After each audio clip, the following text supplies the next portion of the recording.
What is up, everyone? Welcome back to Whales and Locks, and it is finally here, the 2021 NCAA March Madness Tournament. I'm so excited. The games will be starting on Thursday, and we'll get our first few games on Friday. It's going to be absolutely electric. Look at this bracket. It's so beautiful.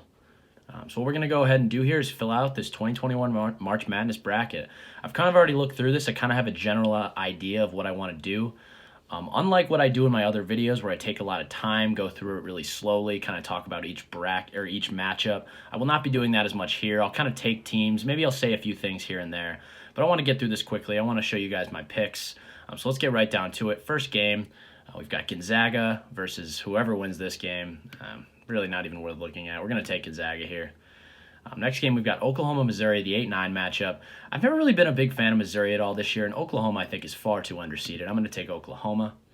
Now we've got Creighton and UC Santa Barbara. Kind of when we look at this matchup, you can see here, UC Santa Barbara plays pretty good defense, and Creighton, not the best defensively. They're okay defensively. I'm going to take UC Santa Barbara, though, in the upset. I just think what's going on in their program right now is a little too much. I will take the Santa Barbara. So now we've got Virginia and Ohio. Another game here where I thought about the upset very much, and I did end up pulling it. I'm going to take Ohio here. Ohio played Illinois close, lost by 2 to them. Virginia just isn't that talented, I don't think, so I think Ohio can figure it out. The 6-11 matchup here with USC and the winner of Wichita and Drake. I'm just not a fan of either of these teams in Wichita or Drake, so I will take USC. I think Evan Mobley can figure it out and get the win. Now we've got Kansas and Eastern Washington. Easy dub here for Kansas. However, I would like to point out, Kansas does have their fair share of issues in terms of COVID. We don't necessarily know when guys like David McCormick and a couple others will come back, but assuming they do come back eventually, but I don't think they need them quite in this game. I'll take Kansas. Oregon VCU. I was actually quite surprised Oregon was seeded this high. I thought they would get somewhere around a 9, but regardless, Oregon's just the better team. We'll take Oregon. And then we've got Iowa, Grand Canyon. We will go Iowa. So now we'll go down to the East. Go a little bit out of order, but we'll start with the East. We're going to go through the entire first round first. Michigan, easy. Sad to see Isaiah Livers going down with that injury. That was so tough. Hopefully they can get him back for the rest of the tournament, though. Maybe the Sweet 16 Elite 8 portion. LSU, St. Bonaventure. Don't really know much about the Bonnies this year. When I did watch LSU, they were quite impressive. LSU's a really good basketball team. Almost beat Bama in the SEC championship, so I will ride with their offense and Cam Thomas. Colorado, Georgetown. Georgetown, a team coming off a great win, great Big East championship, but I just think Colorado's too good here. We're going to take Colorado. Now we've got Florida State and UNC Greensboro. This was tough. I could see the upset happening. I will take the upset here. I just think Greensboro can figure it out against this Florida State team that oftentimes when not playing at home, they don't always show up, so I will take the upset there. Now we've got BYU and MSU the winner of MSU and UCLA. I feel like this is the most common upset pick maybe in the whole bracket. I have to oblige. I'm going to take the winner of that game. If it is UCLA, I may switch it to BYU, but Michigan State against BYU, I mean, that just screams upset alert. I will take the 11 seed. Now we've got Texas and Abilene Christian. I go with Texas. UConn, Maryland. 2 words, James Bouknight. We're going to take UConn here. Easy. Not easy, but a win. The Fighting Rick Pitino's against Alabama. We're going to go Bama. Now going back to the top, we've got Baylor and Hartford. Easily take Baylor there. I'm happy to see Wisconsin here getting their due diligence of being a 9 seed. There was a lot of experts that wanted to say Wisconsin was a 6 or a 7 throughout the season. They're just so bad. It's good to see them playing a tough North Carolina team. I think they deserve to get beaten badly, and I think they will. I'm going to take the Tar Heels here. Villanova, Winthrop. Villanova without Colin Gillespie is arguably not an NCAA tournament team, and this Winthrop team is 23-1 on the season. I don't know how you don't take Winthrop here. I think this is the easiest 12-5 upset I've ever seen. I will take Winthrop. Purdue, North Texas. North Texas playing a very defensive type of game. Purdue is just much more talented offensively. We're going to go with the Boilers. Texas Tech, Utah State. Their big man for Utah State is elite. I have watched him before a few times against Boise State and Colorado State this year. He is an elite scorer down low. But Texas Tech, they're battle-tested. They've played a lot of good Big 12 teams this season. I will ride with Texas Tech here. Arkansas, Colgate. I heard this on the CBS Sports show when March Madness, when the selection show was happening, but it's so true. Both of these teams scored at a ridiculous pace. The over-under is already set at 162.5. This is actually a spot where I considered an upset, very much so. But ultimately, I did have to go with Arkansas here. Florida, Virginia Tech. Florida looked embarrassingly bad against Tennessee in the SEC tournament. Virginia Tech I feel like they haven't played all season. We haven't seen much of them all season. But Florida, Virginia Tech, this is one of the worst 7-10 matchups out there. I am going to ultimately take Virginia Tech in the small upset. I think they're a little bit more battle-tested in the ACC, slightly than the SEC. And then we'll take Ohio State. So we've got the final bracket here with Illinois taking the 1 seed of it. We've got Illinois Drexel. Quick work there. We've got Loyola Chicago, Georgia Tech. Georgia Tech coming off the ACC championship win. It was a really inspiring effort to see them beat Florida State. They're a good free throw shooting team down the stretch in that game. Loyola Chicago playing a much more defensive style of play. Two teams are pretty similar. I'm going to take Georgia Tech here. I think they're in a better spot here than Loyola Chicago. I think they'll take that game. Tennessee, Oregon State. Oregon State somehow got into this tournament, getting through the Pac-12 tournament. This team's really not that good. Tennessee, I'm not the biggest fan of either, but I will take Tennessee. Oklahoma State and Liberty here. Oklahoma State is really hot coming into this. They did lose to Texas in the Big 12 championship, but they are playing good ball. I've heard a lot of people say that Liberty could be the upset team here in terms of the 13s. I am going to take Oklahoma State here. I've got 2 13s already. I don't need a third one here. I'll take Cade Cunningham and company. We've got San Diego State and Syracuse. Again, one of the most popular upset picks. For me, though, when you watch San Diego State, they are head and shoulders above the rest of the Mountain West this season. They beat them up pretty badly by double digits a lot of times. I do think San Diego State is a really good team. I'm going to ride with the Aztecs here. Now we've got West Virginia, Morehead State. Let's make it quick. West Virginia. I really don't want to take any upsets in the 1s, 2s, and 3s. Now we've got Clemson and Rutgers. I went back and forth on this one a little bit, but Clemson here, not a bad team. They did lose to Miami, though, in the ACC tournament. Rutgers, a little bit more battle-tested. I think they're also the better team in terms of guard play. They have a little bit better scoring. So I will take Rutgers. Now we got Houston, Cleveland State. Cleveland State, they're not a bad team, but it's Houston. We're going to ride with Houston. So looking at our first round here, we've got an upset here with 12-13. At the other side, we've got Winthrop and Virginia Tech, I guess. Winthrop really the only upset. This one's pretty chalk on the bottom right with Illinois. And then UNC Greensboro and MSU UCLA. So not the craziest bracket, I would say. But we'll get down a little further and you'll start to see a little bit of some more craziness. Maybe not the most, but now we've got Gonzaga, Oklahoma to start off the second round. As much as I love Oklahoma and think they were massively underseeded, it's Gonzaga. We're going to ride with the Zags. UCSB, Ohio. This one was really tough, obviously, because these two teams are obviously both upset picks here, but I'm going to take UCSB. I think they're just a little bit better. USC and Kansas. I really think the bottom right of this West bracket is bad. I hate to have to put someone in the Elite Eight here, but I will have to eventually. I just think USC wins I think they win this game against Wichita or Drake because I don't really think either of those teams are all that good. I'm not a huge Kansas guy either, but I will ride with Kansas here. I think they are the better team, the more battle-tested, tougher team down low. I think David McCormick, assuming he's back by their next game, I think he's a little stronger here against Evan Mobley. I'll take Kansas. Oregon versus Iowa. Here comes the big first upset. I will take Oregon over Iowa. Oregon's guards are just a little bit better than Iowa's guards.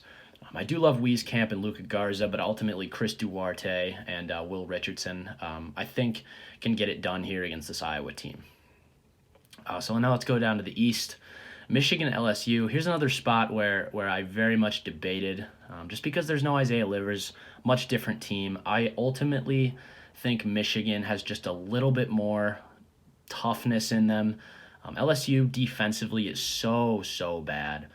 So I will take Michigan here in a close one, though. I think that's a really good game. Colorado, UNC Greensboro. I've been saying Colorado's name all season. Not all season, but for a long time now. They're a good Pac-12 team. They are arguably the best team in the Pac-12 this season. They were certainly seeded the highest. So I think they do beat UNC Greensboro here. I'll take them over UNC Greensboro. Texas, and we'll say MSU, but who really knows? Texas versus Michigan State or UCLA. I will take Texas here. Texas is just they're peaking at the right time. They're a top 5 talent team in the country, so I'll take Texas. UConn and Bama. I think this game's not all that close personally. Alabama offensively just has so much more talent than UConn. I will take Alabama. All right, so now we go back to the top here with Baylor, North Carolina. Here is where people are going to freak out in either the comments or wherever. Any of you Baylor fans, I'm really sorry. I'm taking North Carolina in the upset. This is where I think the first 1 seed goes down. It's going to happen somewhere. Yes, this isn't the most optimal spot. Baylor, North Carolina, you ask why the upset. North Carolina is just a team that's really tough to match up against. They've got so many good big guys. And I think when North Carolina plays their freshmen and down low as well as their guards, I just think they're a really different team. I arguably think they were the best team in the ACC this year. So I think they can pull it off against Baylor. Baylor just has not impressed me since the pause, so I will take Carolina. Winthrop and Purdue. Purdue, they're just better. I like Winthrop, but the reason they beat Nova early was just because Nova's missing Colin Gillespie. Purdue will not be missing anyone, hopefully, in this game. I will take Purdue. We've got Texas Tech and Arkansas, another game that I very much went back and forth on. It was tough, but ultimately Moses Moody and company I think are just a little bit better offensively. I will take Arkansas. Virginia Tech, Ohio State, just an absolute mismatch in all facets. I will take Ohio State. Now down to the bottom, we've got Illinois and Georgia Tech. Another game where I considered the upset, but given that I took North Carolina, it's tough to see it happening 2 in a row, so I'm going to take Illinois here. Now we've got Tennessee and Oklahoma State. Again, just a huge talent mismatch. Not necessarily a talent mismatch, but just a basketball skill team mismatch. I just think Oklahoma State, again, like a few of the teams I've mentioned in the Big 12, peaking at the right time. We're going to take Oklahoma State here. San Diego State, West Virginia. I like West Virginia here. They're just a better team. Rutgers and Houston. You know, I don't love Houston. I think they're an interesting team. They're getting a lot of notoriety this year. They're a 2 seed. They had a good season in the AAC. They blew out Cincinnati in the championship, absolutely annihilated them. I think Rutgers will keep it close, but ultimately Houston wins this game. So now we've got the Sweet 16 here. We'll go back up to the top. We've got Gonzaga, UCSB. Gonzaga's road, given what I have shaped for them, has been very easy so far. So I will take the Zags again. Kansas and Oregon. This is a really tough one because I could see Oregon winning this game. However, I think the difference here is if Kansas gets to the Sweet 16, which I do have them here getting, I would assume all their players are healthy. That's 2 weeks since essentially they got told they couldn't play basketball, couldn't play in the Big 12 tournament. At that point, they're a fully healthy team. They were getting hot. So I will take Kansas here to beat Oregon. I think they just have a little bit more toughness to their team. I think they'd ultimately win that game. So now we go down to the bottom here. We've got Michigan and Colorado. I just think Michigan, I know Isaiah Livers is out, but Michigan at this point, I think they could beat a Colorado team given that they almost beat Ohio State, a 2 seed, without Livers. So as much as I like Colorado, I will take Michigan here. Texas and Alabama. I think the talent here and the toughness of Texas playing in a tougher conference is ultimately what wins them the game here. I will take Texas to beat Bama here. I think the story ends for Nate Oates and company. So we got 2, 1, and 3 matchups there. So now we've got North Carolina and Purdue. Again, guys, don't hate on me if you're a Purdue fan. If you're a Tar Heel fan, you're welcome. I like the Tar Heels here, again, to beat Purdue. Ultimately, if you get by Baylor, you cannot tell me they can't beat Purdue after. Purdue's a good team, but the North Carolina bigs are just going to have a field day, I think, against guys like Zach Edey. Maybe not Travion Williams, but Zach Edey, a young guy going up against these North Carolina athletic bigs. I'm going to take North Carolina. This one was really tough. I went back and forth multiple times. Arkansas, Ohio State, both uber-talented teams. But I do eventually decide, I think I'm going to go with Ohio State. I think they're just a little bit better. I will ride with the Buckeyes. Illinois, Oklahoma State. I said this throughout most of the Big 12 tournament as well as a little bit beforehand, but Oklahoma State. First of all, this is Cade Cunningham versus Ayo Dosunmu. This is a ridiculous matchup. Give me Cade Cunningham. I think Oklahoma State pulls it off, and they get to the Elite Eight. West Virginia, Houston. I can't have two Big 12 teams. I know this is a bad logic, but I think I'm just going to take Houston because I don't want to see Oklahoma State, West Virginia for what would that be, a fourth time this year? That'd be pretty gross. I will take Houston. So the Elite Eight, we've got Gonzaga, Kansas, North Carolina, Ohio State, Michigan, Texas, Oklahoma State, Houston. A lot of big brands here. This will be a really interesting Elite Eight. So Gonzaga, Kansas. Gonzaga, I'm on this team all day. We're going to go with Gonzaga to get to the Final Four. Michigan and Texas. I think this is where ultimately, without Livers, that Michigan probably stutters a little bit too much, as we saw against Ohio State. Texas and Ohio State are probably pretty similar in terms of skill. And I think Michigan will have their issues against Texas's big guys as well as their long wings. So I will take Texas here to get to the Final Four to take on the Zags. Now we've got North Carolina and Ohio State. I know I've been riding the Tar Heels so much, but this is where it ends for them. Ohio State, they're just bound to win these. I think they're bound to do well in this tournament. They've lost so many close games at the end of the season in the Big Ten tournament. They did beat Purdue, however, in an overtime matchup, but I've just seen them lose so many times in close games. I think they're bound to do well. I will take the Buckeyes. Now we've got Oklahoma State, Houston. I've seen everyone's been taking Illinois. I got to do the opposite. We're taking Oklahoma State. So here we've got it, Oklahoma State and Houston. Oklahoma State would win this game, I think. I mean, Cade Cunningham. You're not stopping that, man. You're not stopping Avery Anderson. You're not stopping Isaac Likely. These boys are getting it done. So here we go, the Final Four, Gonzaga, Texas, Ohio State, Oklahoma State. That is a very interesting Final Four. We'll start with the first one, Gonzaga and Texas. I struggled with this one hard. Texas is a really nice team, but Gonzaga, this is not like most Gonzaga teams. This team is skilled. They've got Jalen Suggs. They don't usually have a top 5 pick. Corey Kispert, I mean, the man's going to be a lottery pick most likely. I'll take Gonzaga here. Ohio State, Oklahoma State, another tough one. Oklahoma State, the star power of Cade Cunningham, I think is what ultimately we will remember this 2021 NCAA tournament for. So I will take number one pick Cade Cunningham and Oklahoma State. So we've got Gonzaga, Oklahoma State. Got to do it.